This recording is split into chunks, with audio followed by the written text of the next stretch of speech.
E muito bom dia a você que acompanha o Facebook da Bariri Rádio Clube, facebook.com/Bariri Rádio Clube. Também você que nos ouve através dos 570 AM da Clube. Manhã de sexta-feira e nós vamos falar ao vivo com o Dr. Galo, interventor da Santa Casa e membro da Comissão de Prevenção e Enfrentamento ao coronavírus em Bariri. Ele já está com a gente aqui por videoconferência para bater esse papo, para conversar um pouquinho sobre algumas informações desse novo caso confirmado de coronavírus aqui em nossa cidade e também sobre outros assuntos que você vai acompanhar agora. Aliás, fique atento aqui nessa transmissão, porque hoje a gente vai explicar para você qual que é a forma correta de utilizar a máscara de proteção, essas máscaras individuais aí, tem vários modelos, esse aqui que eu tenho aqui em mãos é um deles, a gente vai mostrar alguns outros também aí e você vai poder aprender como utilizá-los da forma correta e que de fato faça aí a proteção valer de verdade. Eu já aproveito para agradecer a participação do Dr. Galo aqui com a gente. Bom dia, doutor. Obrigado por participar com a gente. Bom dia, Diego. Bom dia aos ouvintes e aos internautas aí da Rádio Clube. Estamos aqui para tentar esclarecer algumas duvidazinhas aí que surgiram durante a semana. Então, estou às ordens aos seus questionamentos e às suas perguntas aí.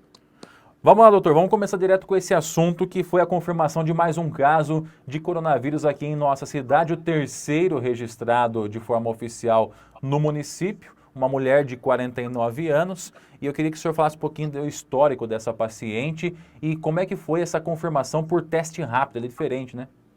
Isso. Essa paciente, o que foi me passado, é que é uma paciente que já tinha passado pelo posto, pelo comitê.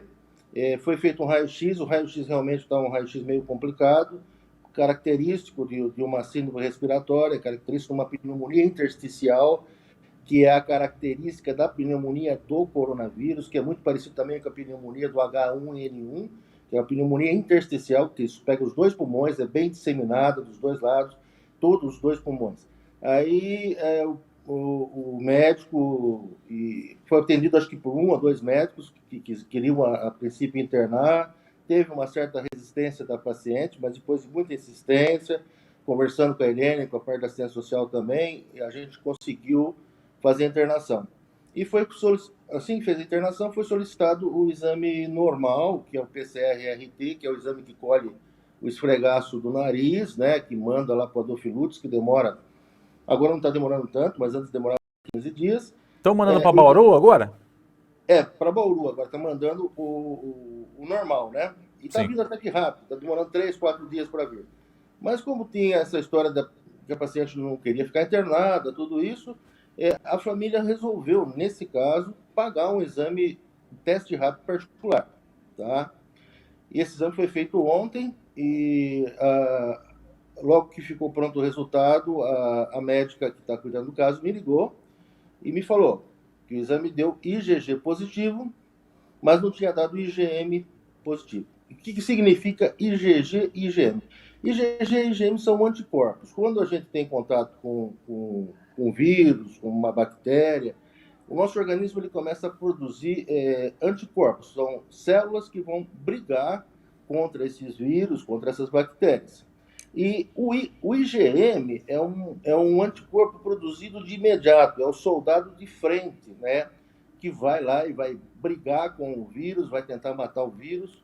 E o IgG já é aquela retaguarda, é o exército de reserva, que é a imunidade.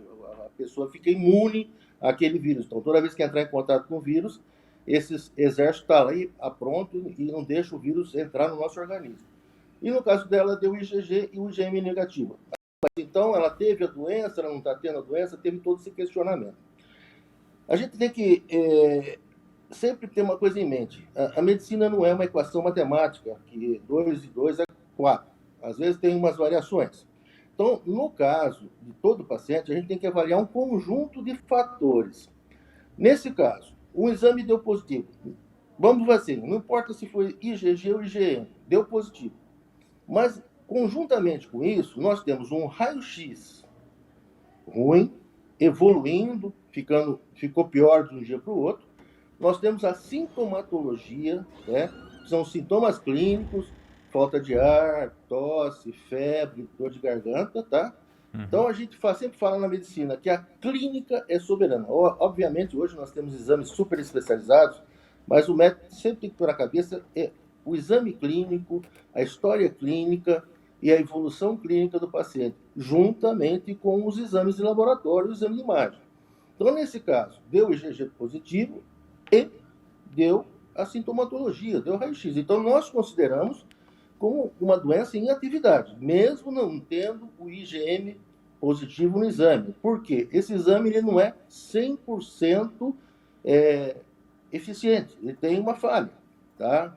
Em torno de 86%, tá? Depende muito da época que ele foi colhido, porque o teste rápido ele só vai ter mudança, só vai dar positivo, tanto IgG e IgM, a partir do 7º dia que colheu o exame. Então é isso, a gente tem que ter, a princípio, uma conjunção de fatores. Então a gente está tratando essa paciente como sua paciente com Covid, tomando todos os cuidados de isolamento,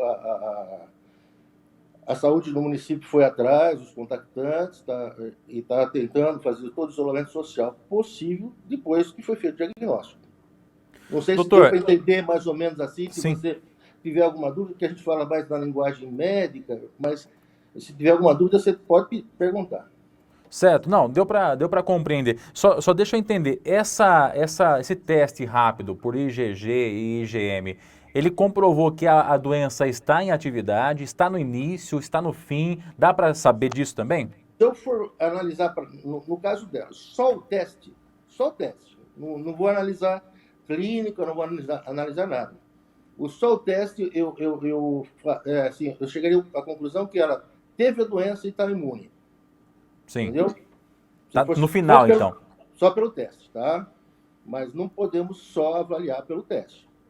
Esse exame foi coletado também para o Adolfo Lutz, né? Que é o exame que foi retirado das narinas dela aí. E há possibilidade dele vir negativado também, esse exame, doutor? E a partir daí, ela passa a ser um teste negativo? Ou de acordo com a clínica que vocês fizeram aí, deu para garantir que mesmo vindo negativado, ele seja um exame positivo?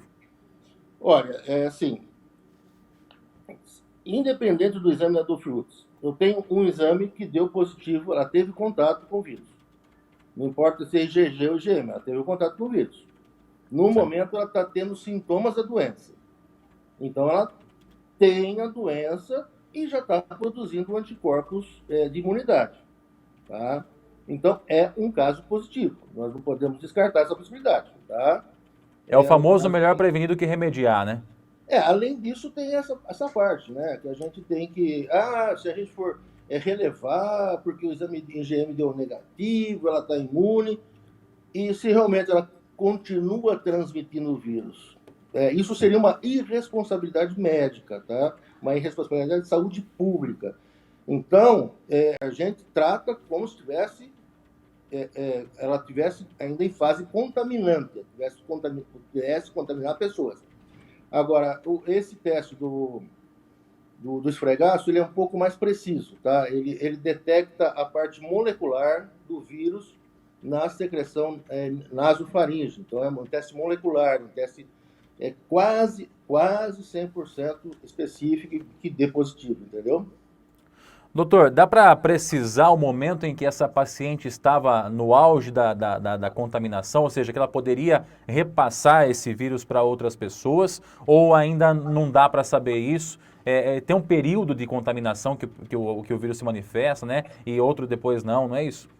Tem um período de incubação, mas a partir dos primeiros sintomas, 14 dias.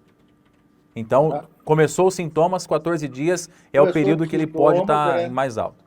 Esse período de incubação, a partir do momento que você tem o contato com o vírus, ele é variável de indivíduo para indivíduo. Mas a partir do momento que você começa a ter uma coriza, uma dor de garganta, uma tossezinha, sintomas de gripe normal, é sinal que o vírus já está se reproduzindo, tá? O vírus já entrou na célula, ele deu a ordem para a nossa célula produzir mais vírus, que na realidade o vírus ele não faz, o vírus ele não aparece, ele não consegue se reproduzir por si próprio, né? O vírus é diferente da bactéria. O vírus ele infecta uma célula nossa, do nosso organismo, injeta dentro da nossa célula um material genético e lá dentro da nossa célula, a nossa própria célula começa a fabricar novos vírus. É como se fosse uma impressora. A nossa Entendi. célula passa a ser uma impressora 3D. Vai produzindo tanto vírus dentro da célula que não cabe mais vírus, a célula explode, ela é destruída. Esses novos vírus vão em outras células, injetam material genético e assim vai acontecendo a destruição das células do nosso organismo. Porque ela serve de uma impressora 3D de vírus. Ela vai fabricar até ela não aguentar mais estourar, entendeu? Doutor, um outro assunto que eu queria abordar com o senhor também é que ontem, quando foi divulgado esse novo caso, também circulou pelas redes sociais que a paciente teria tentado fuga do hospital ou oferecido resistência para ser internada. O que de fato disso tudo é fato e o que é, na verdade, aumento, né? O famoso aumento, a fofoca? Olha, teve, a princípio, uma dificuldade na internação, a paciente não queria ser internada. Depois de muita conversa, admitiu-se essa internação e ela não queria ficar internada. Então, tanto é que esse teste rápido foi agilizado pela família por esse motivo. A família queria fazer o teste negativo para ter alta. Mas aí a gente tem a parte legal, né? A gente passou isso para a Irene, que é a coordenadora de saúde. A Irene já conversou com a promotora, tá? E isso é uma coisa de saúde pública. Sim. Tá? Nesses casos, não tem querer, sabe? Ou isso faz isolamento no hospitalar, tá? Ou faz isolamento domiciliar. Ela está internada agora? Tá, ela continua internada, inclusive, assim, teve uma pequena piora no raio-x. Enquanto ela não tiver um raio-x legal, enquanto ela não tiver 100%, independente da vontade, a gente vai continuar mantendo internada.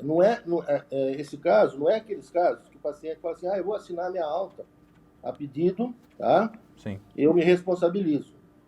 É uma questão de saúde pública. Nós não podemos... aí a gente tem que entrar na parte jurídica e conversar com a parte jurídica, a promotora, para fazer uma internação compulsória, se o paciente assim não o quiser, entendeu?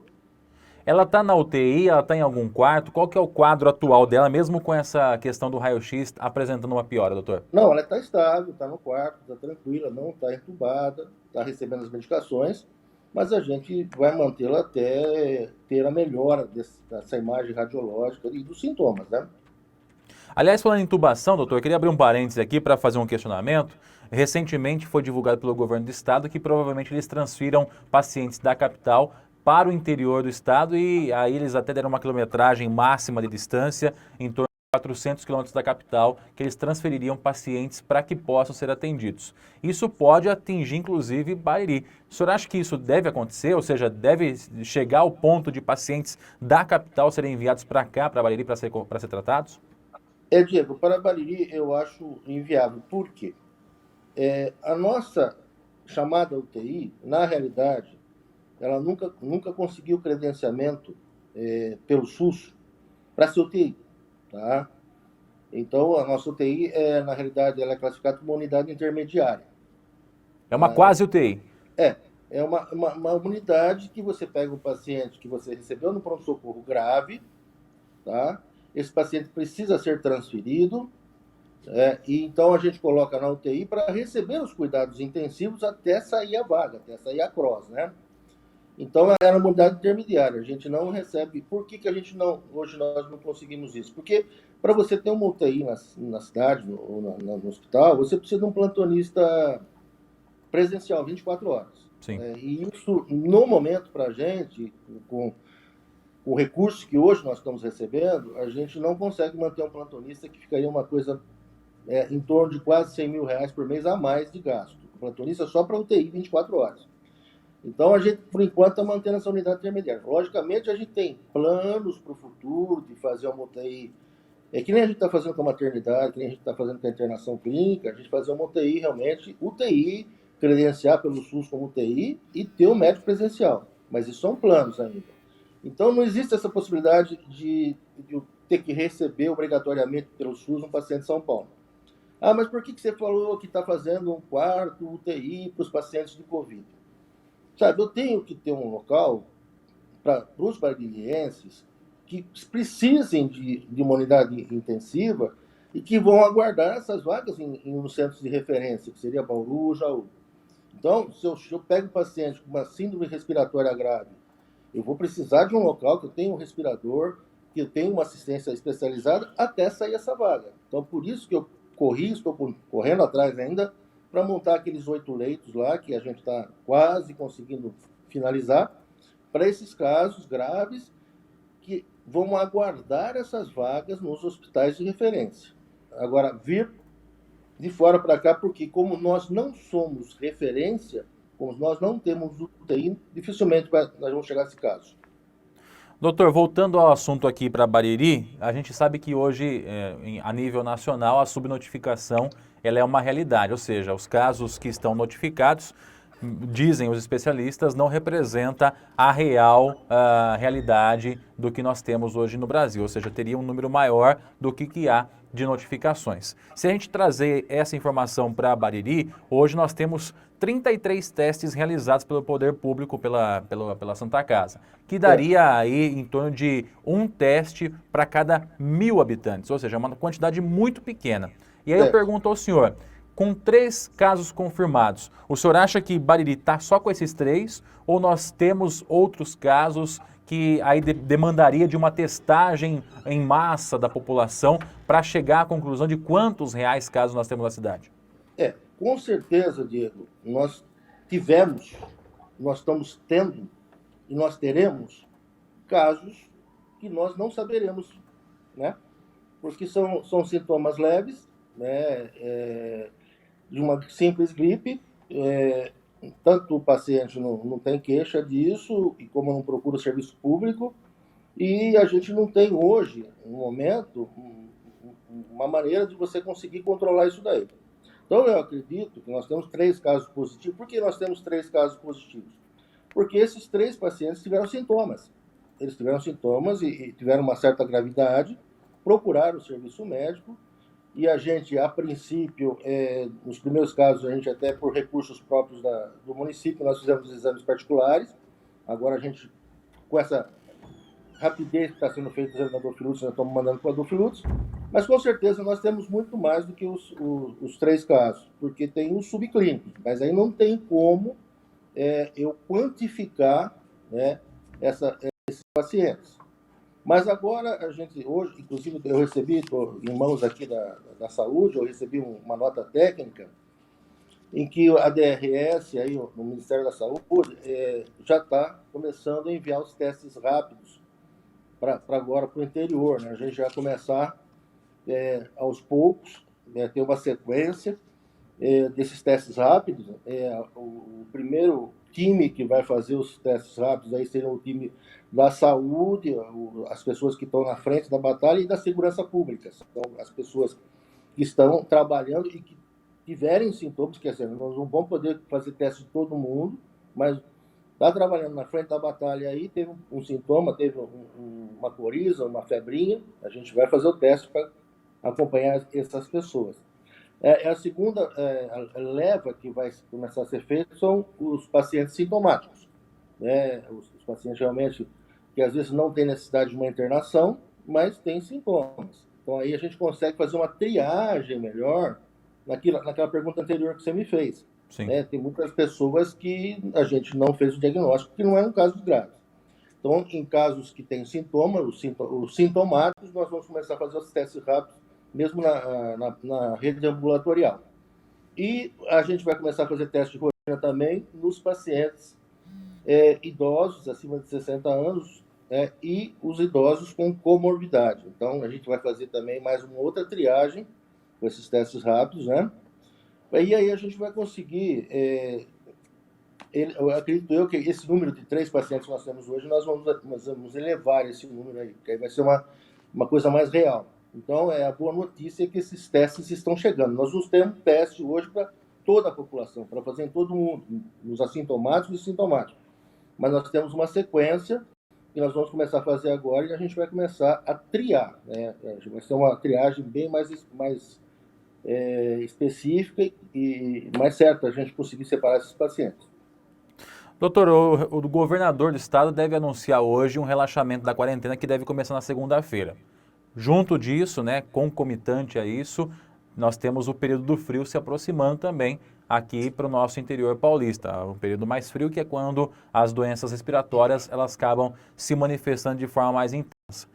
Em Bariri, as pessoas aparentemente estão agindo de forma natural, como se nada tivesse acontecendo. São filas na frente de banco, pessoas indo para as ruas, às vezes até encontro com os amigos, o comércio funcionando de forma parcial também na cidade. E aí eu pergunto para o senhor, qual que é a realidade de Bariri hoje para atender essa situação que vai acabar explodindo lá no futuro, com pessoas procurando a Santa Casa por problemas respiratórios, possíveis pacientes do Covid e também de outras doenças. De repente aí uma pessoa que sofre um acidente na estrada precisa de uma UTI, alguém que de repente tem um infarto está precisando de uma UTI também, porque não é só para o Covid a coisa, né? É para tudo mais o Covid. É uma situação, você vê que hoje envolve muita parte política, que a gente tem que pensar em duas possibilidades. A possibilidade da doença em si e do saturamento do serviço de saúde, e nós temos que pensar na parte da economia do país. Total, né, um lockdown, uma palavra bonita aí que estão falando agora, e a gente morre pouquíssimas pessoas de Covid, mas no futuro nós vamos ter muitas pessoas morrendo de fome e não tendo o que comer. Eu acho que tem que ter uma liberação consciente. Eu acho que a população tem que ter consciência, tá? Eu acho que a população ela tem que ir no banco, ela tem que pegar dinheiro para sobreviver, tem que comprar comida, mas tem que ter consciência, tem que respeitar os limites de distância, tem que usar máscara, tem que respeitar os preceitos de higiene, lavar bem as mãos, usar um álcool gel. Eu acho assim, que se a gente fizer uma liberação consciente e todo mundo fizer a sua parte, eu acho que a gente consegue dar uma segurada. E voltando ao inverno, que você me falou, realmente, o que acontece no inverno? Esse vírus, que é o coronavírus, o Covid-19, vamos pensar assim como se fosse uma carta, e o envelope dessa carta ele fosse feito de gordura. Ele é feito de gordura, a cápsula dele. E o calor consegue destruir mais facilmente, porque a gordura que esquenta ela acaba derretendo, ela acaba sendo destruída. E no frio, esse vírus ele tem um maior tempo de sobrevivência. Então a gente já parte disso. O vírus no frio ele vive mais. O calor não tem o calor ali do sol, dos locais para matar. E no frio existe uma tendência das aglomerações das pessoas, principalmente nas grandes cidades, do transporte coletivo, tudo. O pessoal no frio quer fechar tudo, quer se esquentar. Sim. Então, existe essa tendência realmente das infecções respiratórias, das infecções virais, eles aumentarem no frio. Então, a gente tem que tomar todos os cuidados. Né? Vai esfriar? Vamos redobrar, vamos ter um senso de responsabilidade. Olha, tem que usar máscara? Vamos usar máscara. Tem que ficar 2 metros da distância um do outro? Vamos respeitar isso. O estabelecimento comercial, vamos evitar a aglomeração de pessoas, vamos respeitar isso daí. Com isso, a gente vai, não vou dizer que a gente vai acabar com essa pandemia, mas a gente vai ter condições de tratar todo mundo, inclusive as outras doenças que você me falou aí, os acidentes, os infartos, os derrames, ter condições de tratar todo mundo. Então é uma questão de conscientização, do meu ponto de vista. Doutor, o senhor falou de máscara aí, desde a última quinta-feira é obrigatório no estado de São Paulo todinho a utilização de máscaras para quem está circulando nas ruas. E eu vi muitas pessoas utilizando até de forma equivocada, né? Ou a pessoa coloca e fica com o nariz de fora, a pessoa está usando, mas aí quando vai conversar, tira da boca para conversar. Ou seja, no momento de maior contaminação, a pessoa acaba retirando da boca e acaba contaminando outras pessoas. Então vamos falar um pouquinho sobre as máscaras. A forma correta de usá-la, como colocá-la no rosto e em que momentos é imprescindível que as pessoas estejam munidas da máscara no contato com outras pessoas, doutor.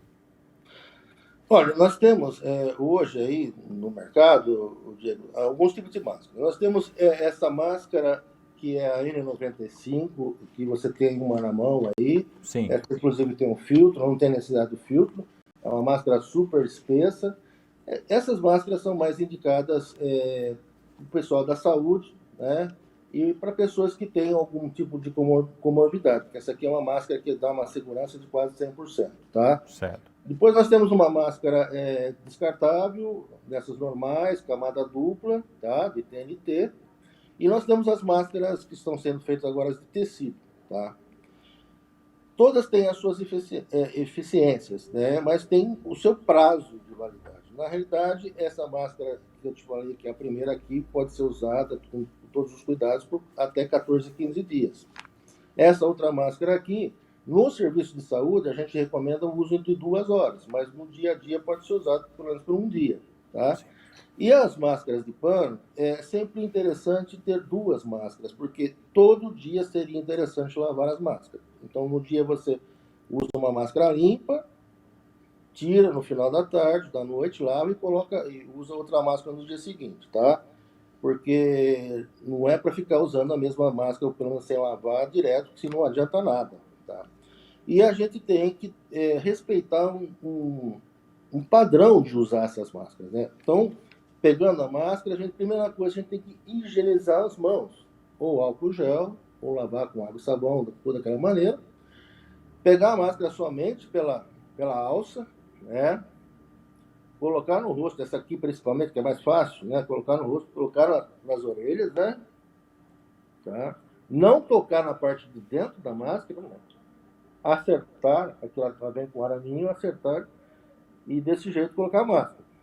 Ela vem com uma cordinha rígida em cima, né? É um araminho, né? Um arame por dentro que se molda ao nariz, né? Sim. Então, vai tirar a máscara, tá? A pessoa tirar a máscara para se alimentar, para comer, beber alguma coisa. Álcool gel, lavar as mãos, pegar somente nas alças, retirar, tá? Não tocar na parte interna da máscara, porque se você está com alguma contaminação, tocar na parte interna, você colocar no rosto, você contamina, tá? E não colocar a máscara com o nariz para fora. Certo. Tá? Você está respirando, você está jogando o vírus, quem está contaminado, o vírus pelo nariz. Você vai espirrar, sai pelo nariz.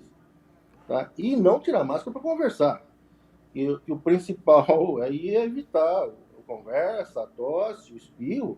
E na conversa tem pessoas que lançam pequenas gotículas de saliva e nessas gotículas tem o vírus. Então não pode tirar a máscara. A máscara ela é para proteger terceiros, é isso? Então, com a máscara eu me protejo ou protejo a outra pessoa? Na realidade, assim, o ideal é você usar a máscara quem? Pessoais da saúde e gente contaminada, tá? O ideal é isso.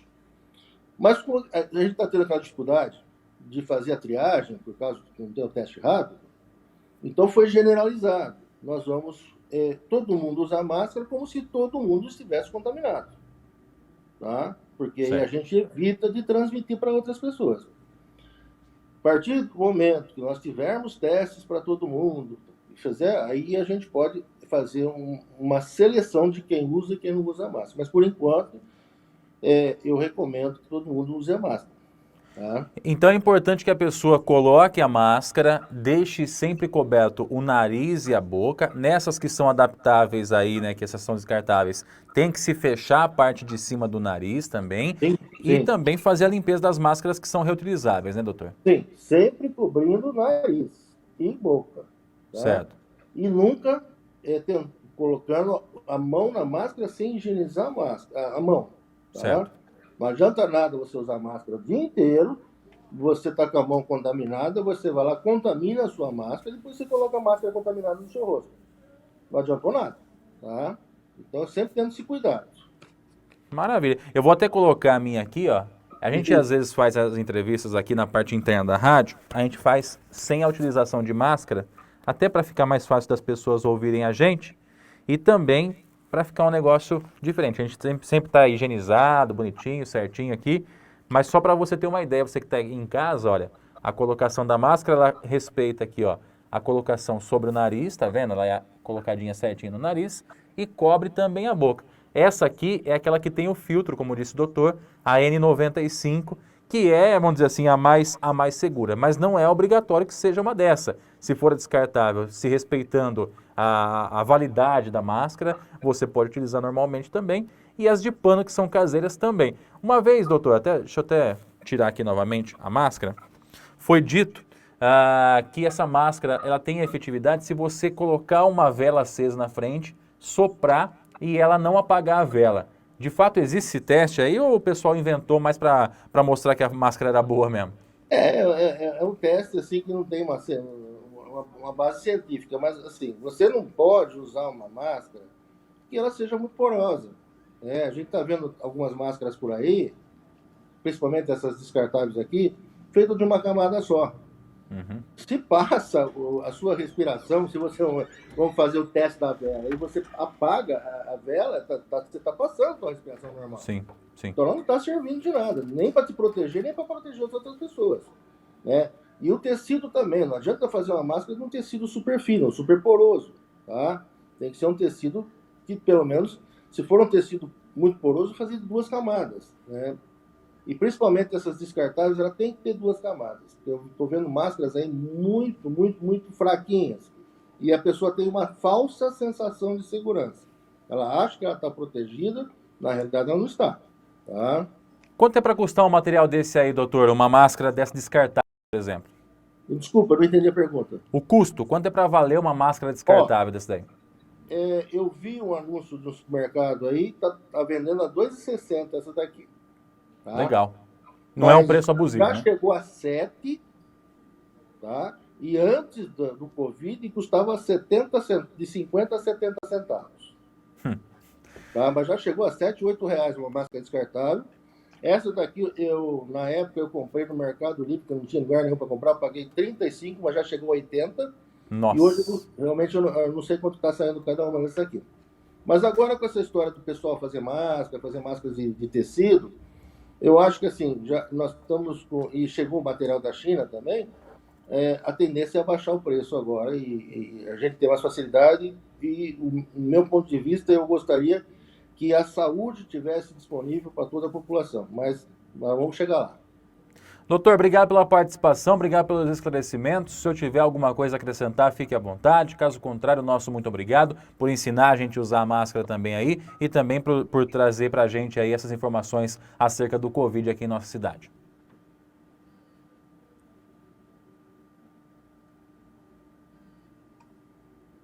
Aí tempo, mas a gente vai conseguindo um tempinho para pelo menos dar mais esclarecimento para vocês aí, tá? Estamos às ordens para qualquer coisa e nós estamos aqui na Santa Casa batalhando e não esquecendo, quem puder, colabore com a Santa Casa. Nós estamos precisando da população. Maravilha, então. Obrigado mais uma vez, doutor Galo, e a você que acompanhou pelo Facebook. Dentro de instantes, essa transmissão está disponível na íntegra, na Linha do Tempo. Obrigado e até a próxima.